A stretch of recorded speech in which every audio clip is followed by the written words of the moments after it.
Subscribe करिए हमारे channel target UP TET CTET को और बेल आइकन को दबाइए।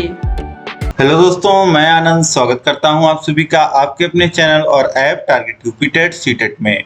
दोस्तों, जैसा आप सभी को पता है, यहाँ पे मैं आपको डीएलएड फर्स्ट सेमेस्टर कंप्यूटर विषय की पूरी तैयारी करा रहा हूँ और इसमें मैंने आपके पूरे बहुविकल्पीय प्रश्न करा दिए हैं और उसके साथ ही अति लघुत्तरीय प्रश्नों में प्रश्न संख्या 104 तक मैंने पढ़ा दिया है। इसके बाद 104 नंबर प्रश्न में 2 पार्ट तक हमने देखा है। दोनों पार्ट आपको नीचे डिस्क्रिप्शन में लिंक है, वहां पे जाकर के वहां से आप देख सकते हैं। इससे पहले की क्लासेस अगर आपने नहीं देखी है तो नीचे डिस्क्रिप्शन में कंप्यूटर के सामने वाले लिंक को क्लिक करिएगा, वहां से आप सभी क्लासेस को देख पाएंगे। अब चलिए स्टार्ट करते हैं। यह तीसरा पार्ट है आपका अतिलघुत्तरी का और लास्ट पार्ट है। इसमें सभी आपके अतिलघुत्तरी प्रश्न जो होंगे वह समाप्त हो जाएंगे। ठीक है, तो चलिए स्टार्ट करते हैं। देखिए प्रश्न संख्या 105 है, आईपीओ का पूरा नाम लिखिए। तो आईपीओ का पूरा नाम होता है इनपुट प्रोसेसिंग आउटपुट साइकिल। तो इनपुट प्रोसेसिंग आउटपुट साइकिल। इसके बाद देखिए वैन का प्रसार क्षेत्र कितना होता है। तो वैन आपको पता है कि एक होता है लोकल एरिया नेटवर्क, एक होता है मेट्रोपॉलिटन एरिया नेटवर्क, एक होता है वैन वाइड एरिया नेटवर्क। तो वाइड एरिया नेटवर्क जो होता है इसका प्रसार क्षेत्र कितना भी हो सकता है। तो वैन का प्रसार क्षेत्र संपूर्ण देश एवं विश्व के समस्त कोनों तक फैला होता है। तो वैन क्या है, जैसे इंटरनेट आपका है वही वैन है। इसके बाद देखिए प्रश्न संख्या 107 है, रोम का पूरा नाम लिखो। तो रोम का पूरा नाम होता है रीड ओनली मेमोरी। इसके बाद देखिए प्रश्न संख्या 108 है, नॉन इम्पैक्ट प्रिंटर क्या होता है। तो नॉन इम्पैक्ट प्रिंटर में मुद्रण की क्रिया शांत होती है। Laser printer non impact printer का एक उत्कृष्ट उदाहरण है। इस प्रिंटर में एक बार में एक ही प्रति मुद्रित होती है। तो नॉन इम्पैक्ट प्रिंटर आप समझ पा रहे होंगे, इसमें जो मुद्रण प्रिंटिंग होती है वह काफी शांत होती है और एक बार में एक ही पेज जो होता है वह प्रिंट होता है और प्रिंट की जो क्वालिटी होती है वह बहुत अच्छी होती है। मतलब जो भी अक्षर आते हैं प्रिंटिंग के बाद वह बहुत ही साफ सुथरे आते हैं। अब इसके बाद देखेंगे प्रश्न संख्या 109 है, कंप्यूटर सॉफ्टवेयर क्या है। तो वह प्रोग्राम जो कंप्यूटर को चलाने, उसको नियंत्रित करने, उसके विभिन्न भागों की देखभाल करने तथा उसकी समस्त क्षमताओं का अच्छे से अच्छा उपयोग करने हेतु लिखे या बनाए जाते हैं, उसको कंप्यूटर सॉफ्टवेयर कहा जाता है। 2015, 18, 19 में पूछा हुआ प्रश्न है, बहुत ही महत्वपूर्ण प्रश्न है।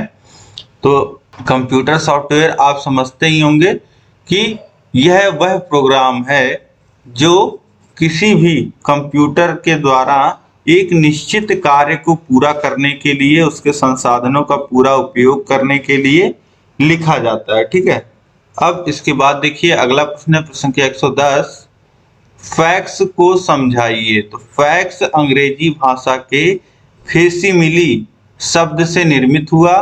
फैस अर्थ बनाना तथा सिमिली का अर्थ है उसी के समान।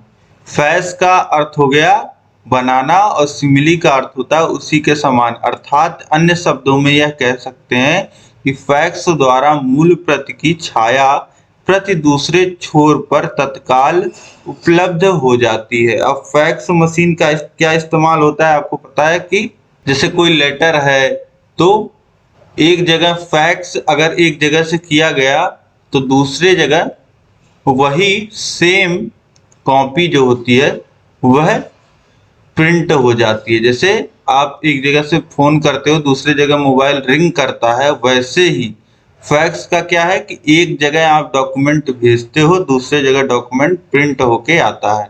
इसके बाद देखिए अगला प्रश्न है प्रश्न संख्या 111 है, इंटरनेट क्या है। तो यह एक ऐसी नेटवर्किंग प्रक्रिया है जो विश्व के समस्त कंप्यूटरों को आपस में जोड़ती है।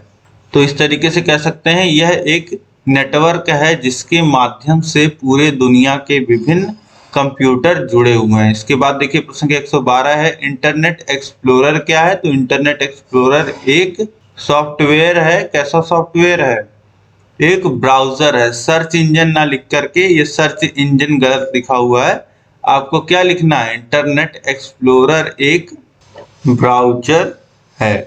तो इंटरनेट एक्सप्लोरर क्या है, एक ब्राउज़र है। इसके बाद देखिए प्रश्न संख्या 113 है, विंडोज मीडिया प्लेयर से आप क्या समझते हैं। तो विंडोज मीडिया प्लेयर माइक्रोसॉफ्ट से बना अत्यंत लोकप्रिय प्लेयर है।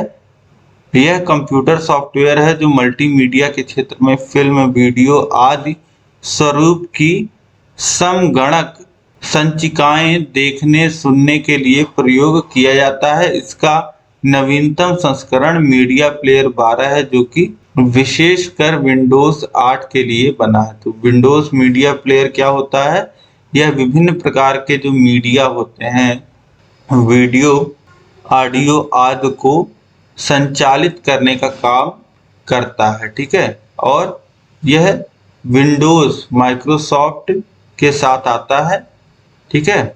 अब इसके बाद नेक्स्ट क्वेश्चन हम देखेंगे। प्रश्न संख्या 114 है, ट्विटर के माध्यम से शिक्षा को समझाइए। तो ट्विटर सोशल नेटवर्किंग के क्षेत्र में बहुत ही प्रचलित सेवा है। इसके द्वारा भी आजकल शिक्षा के प्रचार प्रसार पर ध्यान दिया जा रहा है। सभी प्रतिष्ठित व्यक्ति या शिक्षा संबंधी विभाग तथा उससे संबंध अधिकारी अपने ट्विटर पेज के माध्यम से समय समय पर शिक्षा के महत्व और उससे जुड़े हुए पक्षों पर संदेश देते रहते हैं, जिन्हें प्रत्येक सामान्य व्यक्ति बहुत आसानी से ट्विटर अकाउंट के माध्यम से पढ़ सकते हैं। तो यहाँ पे आप पढ़ पा रहे हैं किस प्रकार से ट्विटर के माध्यम से शिक्षा जो होती है या नई जानकारियां आपको प्राप्त होती हैं। आपको पता है कि ट्विटर पे सभी के अकाउंट्स होते हैं, जो भी गवर्नमेंट ऑफिशियल्स होते हैं, कोई मंत्रालय होता है, मंत्रालय से जुड़े लोग या किसी मंत्रालय के अधिकारी गण, शिक्षा विभाग से जुड़े हुए लोग, तो ये सभी अपने माध्यमों से या विभिन्न कोई माध्यम हो, अपने अकाउंट के माध्यम से या कोई अन्य व्यक्ति हो जो भी शिक्षा के बारे में लिखना चाहता है, कुछ विचार व्यक्त करना चाहता है, वह व्यक्त कर सकता है। और आप भी एक अकाउंट के माध्यम से ट्विटर पे जुड़ सकते हैं और इन सभी शिक्षा का लाभ ले सकते हैं। इसके बाद देखिए अगला प्रश्न हम देखेंगे। प्रश्न संख्या 115 है, किसी सॉफ्टवेयर की इंटरनेट द्वारा अपडेटिंग प्रक्रिया को समझाइए। किसी सॉफ्टवेयर द्वारा इंटरनेट द्वारा अपडेटिंग प्रक्रिया को समझाइए। तो किसी सॉफ्टवेयर को अपडेट हेतु उपयोगकर्ता के कंप्यूटर सिस्टम पर इंटरनेट सेवा का चालू होना आवश्यक है। अब किसी भी सॉफ्टवेयर को अपडेट करने के लिए उस पे कंप्यूटर पे इंटरनेट होना जरूरी है। सॉफ्टवेयर को अपडेट करने हेतु सर्वप्रथम सॉफ्टवेयर को ओपन करते हैं। ओपन करने के बाद वहीं ओपन स्क्रीन पर आपको अपडेट का ऑप्शन प्राप्त होता है। उसे क्लिक करके आपका सॉफ्टवेयर इंटरनेट सेवा द्वारा ऑटोमेटिक अपडेट हो जाएगा। तो अपडेट होने का मतलब क्या है कि अगर कुछ चीजें किसी सॉफ्टवेयर में, कुछ चीजें कोई बग है, कोई गलती है, कुछ चीजें नहीं कर पा रहा सॉफ्टवेयर या उतने अच्छे ढंग से नहीं कर पा रहा है, तो ये सभी चीजें जो होती हैं वह सॉफ्टवेयर अपडेट में सॉल्व की जाती हैं और समय समय पे सॉफ्टवेयर अपडेट्स आते रहते हैं, आपको पता ही है। इसके बाद देखिए प्रश्न संख्या 116 है, MS पावर पॉइंट क्या है। तो MS पावर पॉइंट बार बार मैंने आपको बताया एक प्रेजेंटेशन प्रोग्राम होता है। इसके माध्यम से प्रेजेंटेशंस तैयार की जाती हैं। यह एक सॉफ्टवेयर है जो माइक्रोसॉफ्ट द्वारा बनाया गया है और इसके द्वारा प्रेजेंटेशंस तैयार की जाती हैं। इसके बाद देखिए प्रश्न संख्या 117 है, वर्कशीट पैकेज क्या है।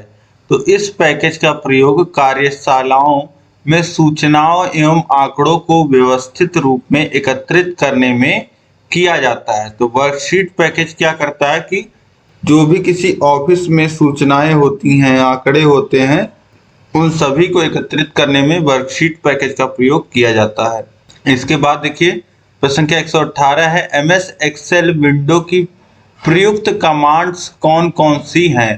तो MS एक्सेल में कौन कौन सी कमांड्स प्रयोग की जाती हैं। तो देखिए title bar, file tab, scroll bar, program window control, name box, zoom slider, quick access tool bar, तो ये सभी क्या हैं, MS एक्सेल में प्रयुक्त कमांड्स हैं। इसके बाद देखिए प्रश्न संख्या 119 है, MS एक्सेल के प्रमुख उपयोग क्या है? एमएस एक्सेल के प्रमुख उपयोग जो हैं वह निम्नलिखित हैं। संयुक्त कार्यों का संचालन, चार्ट बनाना, संख्यात्मक गणना, सूचनाओं का प्रबंधन इत्यादि। तो एमएस एक्सेल में आपको पता ही है, मैंने बार बार बताया कि डेटा को इस तरह टेबुलर फॉर्म में, टेबल के फॉर्म में संकलित किया जाता है और इसमें क्या होता है, संख्यात्मक गणना करना आसान होता है, सूचियों का प्रबंधन करना और चार्ट बनाना, और साथ ही संयुक्त कार्यों का संचालन, एक साथ कई सारे कार्य जो होते हैं उनका संचालन किया जा सकता है। इसके बाद देखिए प्रश्न संख्या 120 है, कंप्यूटर पर किसका सिद्धांत लागू होता है? तो कंप्यूटर पे एनालिटिकल इंजन जो चार्ल्स बेबियस द्वारा बनाया गया था उसका सिद्धांत लागू होता है। इसके बाद देखिए प्रश्न संख्या 121 है, इनपुट डिवाइस का क्या कार्य है? तो कंप्यूटर में आंकड़ों एवं निर्देश प्रविष्ट करने हेतु इनपुट डिवाइस का प्रयोग किया जाता है। इनपुट डिवाइस का प्रयोग कंप्यूटर को निर्देश देने के लिए और जो भी आंकड़े, डेटा, इंफॉर्मेशन हम कंप्यूटर में फीड करना चाहते हैं, इन सभी के लिए इनपुट डिवाइस का प्रयोग होता है। इसके बाद देखिए प्रश्न संख्या 122 है, कंप्यूटर प्रोसेसिंग की स्पीड किसमें नापी जाती है? तो कंप्यूटर प्रोसेसिंग की जो स्पीड होती है वह मेगाहर्ट्ज में नापी जाती है। इसके बाद देखिए अगला प्रश्न है प्रश्न संख्या 123, कंप्यूटर की द्वितीयक सेकेंडरी मेमोरी क्या है? तो कंप्यूटर की द्वितीयक मेमोरी यह भी सिस्टम सॉफ्टवेयर तथा एप्लीकेशन प्रोग्रामों को संकलित करती है तथा भौतिक रूप से यह आंकड़ों के बैकअप हेतु प्रयुक्त होती है। यह आकार में कुछ बड़ी होती है और प्राथमिक स्टोरेज स्मृति से थोड़ी मंद होती है। Hard disk drive, floppy disk drive तथा फ्लैश ड्राइव आदि कुछ सेकेंडरी स्मृति के उदाहरण हैं। तो सेकेंडरी मेमोरी क्या होती है? सेकेंडरी मेमोरी भी स्टोरेज के ही काम में आती है और यह एक परमानेंट स्टोरेज के रूप में काम करती है। मतलब कि इसमें अगर कंप्यूटर में लाइट कट रही है तो इसका जो डेटा है वह उड़ता नहीं है, मतलब यह नॉन वोलाटाइल होती है, अस्थाई मेमोरी होती है। ठीक है, तो इस तरीके से इसके जो उदाहरण आप लोग देख पा रहे हैं, हार्ड डिस्क ड्राइव है, फ्लॉपी डिस्क है, फ्लैश ड्राइव है, पेन ड्राइव है, तो ये सभी क्या है, द्वितीयक मेमोरी के एग्जाम्पल्स हैं। इसके बाद देखिए प्रश्न संख्या 124 है, वास्तविक रियल ऑपरेटिंग सिस्टम क्या है? तो वास्तविक ऑपरेटिंग सिस्टम अनेक निर्देश समूहों का एक ऐसा संयोजन होता है जो सॉफ्टवेयर तथा हार्डवेयर क्रियाओं के मध्य सामंजस्य स्थापित कर कंप्यूटर प्रणाली के विभिन्न संसाधनों के उचित व सरल प्रयोग का प्रबंधन सुनिश्चित करता है। तो वास्तविक ऑपरेटिंग सिस्टम क्या हो गया? जो अनेक निर्देश समूहों का ऐसा संयोजन है जो सॉफ्टवेयर तथा हार्डवेयर क्रियाओं के मध्य सामंजस्य स्थापित कर कंप्यूटर प्रणाली के विभिन्न संसाधनों के उचित व सफल प्रयोग का प्रबंध सुनिश्चित करता है। अब देखिए जो भी कंप्यूटर के सॉफ्टवेयर हैं, मतलब कंप्यूटर में कैसे चीजें चलनी हैं उसका ध्यान रखना और साथ ही साथ कोई हार्डवेयर खाली ना हो, किसी पे ज्यादा लोड ना हो, ये सभी मैनेजमेंट का काम कौन करता है? ये सभी मैनेजमेंट का काम वास्तविक रियल ऑपरेटिंग सिस्टम का है। इसके बाद देखिए प्रश्न संख्या 125 है, नोटपैड क्या है? तो नोटपैड एक मेन्यू पर आधारित प्रोग्राम है। नोटपैड से बनाई जाने वाली फाइल का विस्तृत नाम टेक्स्ट होता है। डॉट टेक्स्ट से इस प्रोग्राम को चलाने पर मॉनिटर स्क्रीन पर इस प्रोग्राम की विंडो प्रदर्शित होती है। नोटपैड के मेन्यू बार पे सबसे पहला मेन्यू फाइल मेन्यू होता है। अब देखिए नोटपैड जो है वह एक सॉफ्टवेयर होता है कंप्यूटर में जो कि ऑपरेटिंग सिस्टम के साथ ही माइक्रोसॉफ्ट विंडोज में आता है। और यह क्या होता है? यह कोई चीज आप नोट करना चाह रहे हो, कोई टेक्स्ट नोट करना चाह रहे हो, कोई आंकड़े नोट करना चाह रहे हो, तो ये उसके काम में आता है। ठीक है, और यह तुरंत ही आप इसे सर्च बॉक्स में जाकर के इसको चला सकते हैं और जब इसको चलाते हैं तो इसका जो मेन्यू होता है, मेन्यू में पहला जो ऑप्शन होता है वह फाइल का ऑप्शन होता है। यहाँ पे मैं आपको दिखा भी देता हूँ। देखिए ये नोटपैड है, इस तरीके से नोटपैड होता है, इस पे आप कुछ भी लिख सकते हैं और उसको सेव कर सकते हैं। ठीक है, और इसका जो फाइल सेव होता है वह देखिए .txt सेव होता है। ठीक, इस तरीके से। अब इसके बाद देखिए प्रश्न संख्या 126 है, आइकन क्या होता है? तो विंडोज डेस्कटॉप पर जो भी विभिन्न एप्लीकेशन तथा डॉक्यूमेंट व्यक्त होते हैं उन्हें दर्शाने का कार्य आइकन करता है। तो आइकन क्या होता है? आइकन एक ऐप का रिप्रेजेंटेशन होता है। डेस्कटॉप पे आप देखेंगे इस तरीके से कई सारे ऐप के आइकन बने होते हैं डेस्कटॉप पे ही। ठीक है, तो ये आइकन क्या करते हैं? ये एप्लीकेशन का रिप्रेजेंटेशन करते हैं। मतलब आपको जब एप्लीकेशन खोलना होता है तो वहां पे इस आइकन्स पे क्लिक करके आप खोल सकते हैं। ठीक है, तो विंडोज डेस्कटॉप पर जो भी विभिन्न एप्लीकेशन तथा डॉक्यूमेंट व्यक्त होते हैं उन्हें दर्शाने का कार्य आइकन करता है। और किसी भी फाइल के और किसी भी मीडिया का भी आइकन होता है। इसके बाद देखिए संख्या 127 है, माई नेटवर्क प्लेस क्या है? तो इसके द्वारा नेटवर्क पर उपलब्ध फोल्डर्स एवं फाइलें देख सकते हैं। माई नेटवर्क प्लेस क्या है? यह भी एक तरीके से जो भी किसी नेटवर्क में फाइल होते हैं, फोल्डर्स होते हैं, उनको इसके द्वारा आप एक्सेस कर सकते हैं। इसके बाद देखिए प्रश्न संख्या 128 है, MS वर्ड क्या है? तो Microsoft word processing application software है जिसके माध्यम से ऑफिसेस में इस्तेमाल करके या आप पर्सनल इस्तेमाल करके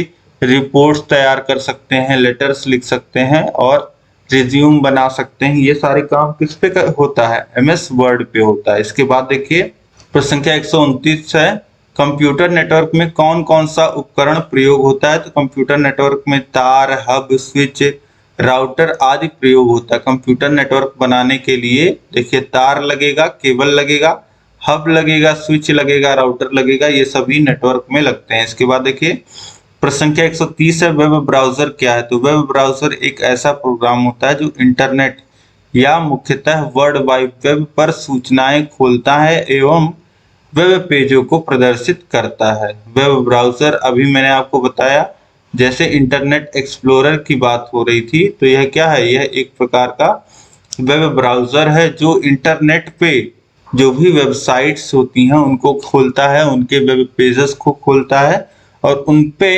उपलब्ध सूचनाओं को आपको दिखाता है एक व्यवस्थित क्रम में। इसके बाद देखिए प्रश्न संख्या 131 है, BIOS का पूरा नाम लिखिए। तो बेसिक इनपुट आउटपुट सिस्टम होता है इसका पूरा नाम, basic input output system BIOS।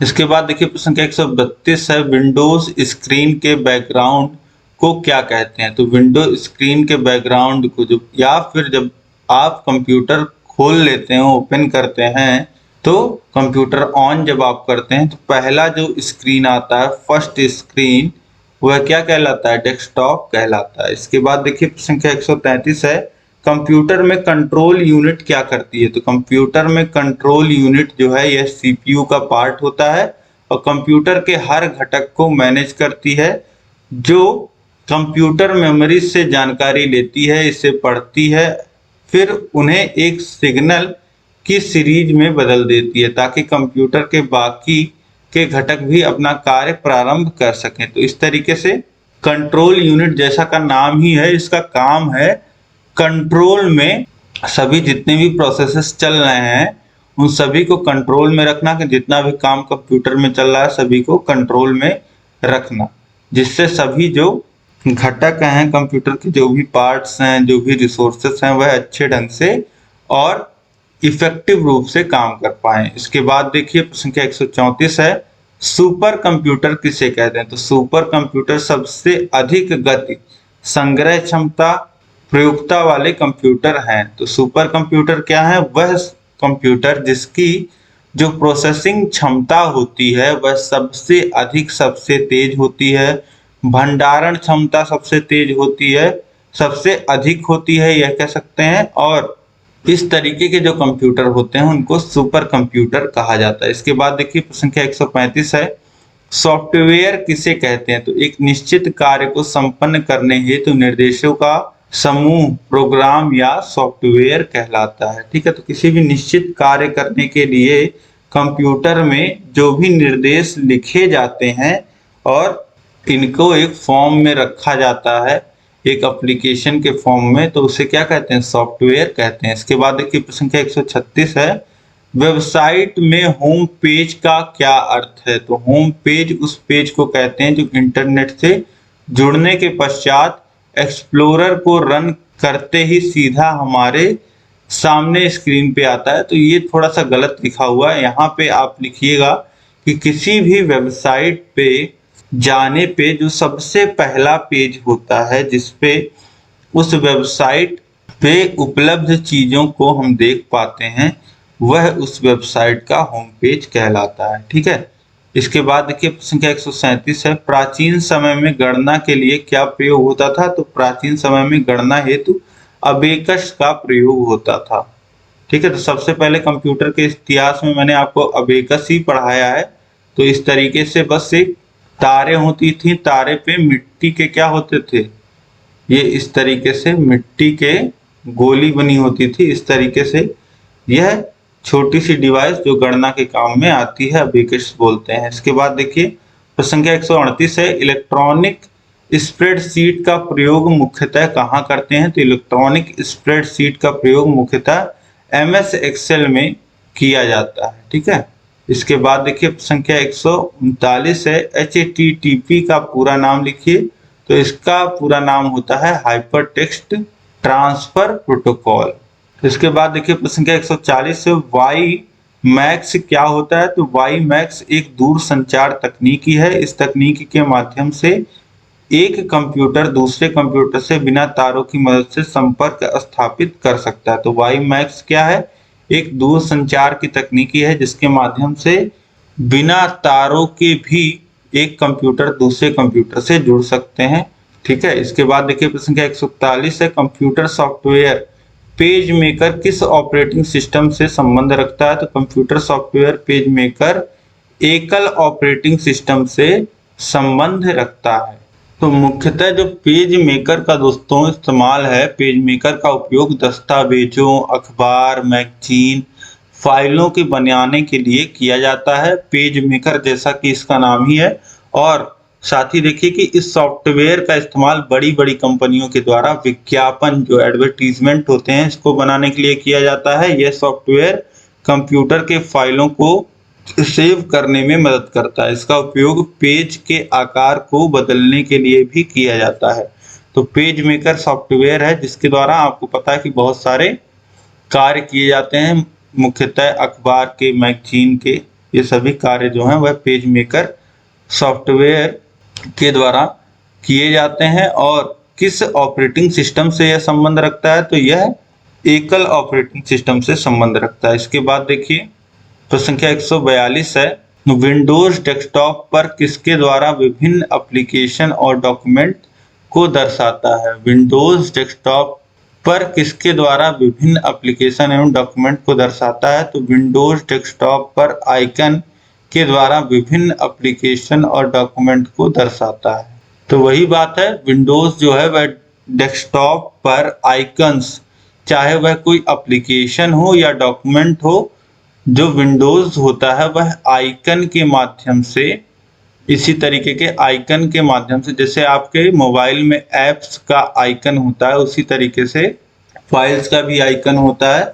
और यह डेस्कटॉप पे आपको देखने को मिलता है। इसके बाद देखिए प्रश्न संख्या 143 है, एनिमेशन क्या है? तो एनिमेशन हरकत या भ्रम उत्पन्न करने के लिए 2D तथा 3D कलाकृति या मॉडल छवि का तेजी से प्रदर्शित होने वाला एक अनुक्रम है। तो एनिमेशन आप समझ पा रहे होंगे, जिस फॉर्म में एनिमेशन एक चलचित्र के तरह है, वीडियो की तरह है, जिसमें जो डिजाइन किए हुए तस्वीरें, कैरेक्टर्स होते हैं और जो कि प्रदर्शित किए जाते हैं। इसके बाद देखिए प्रश्न संख्या 144 है, स्पैम किसे कहते हैं? तो स्पैम एक असंगत और अनचाही ईमेल है जिसमें विज्ञापन भरे होते हैं।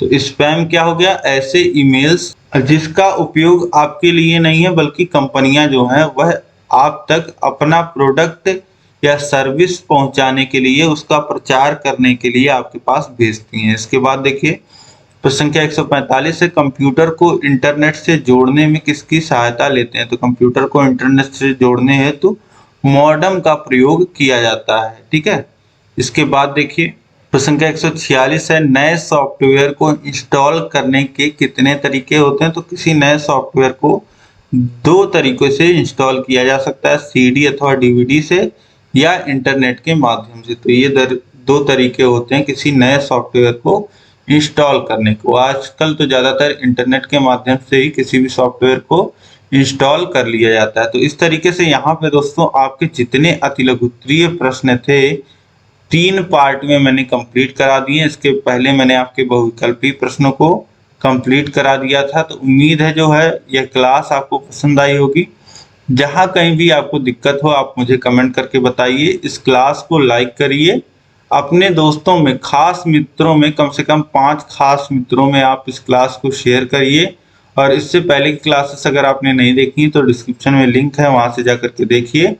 अधिक से अधिक शेयर करिए। कैसी लगी यह क्लास आप मुझे कमेंट करके बताइए।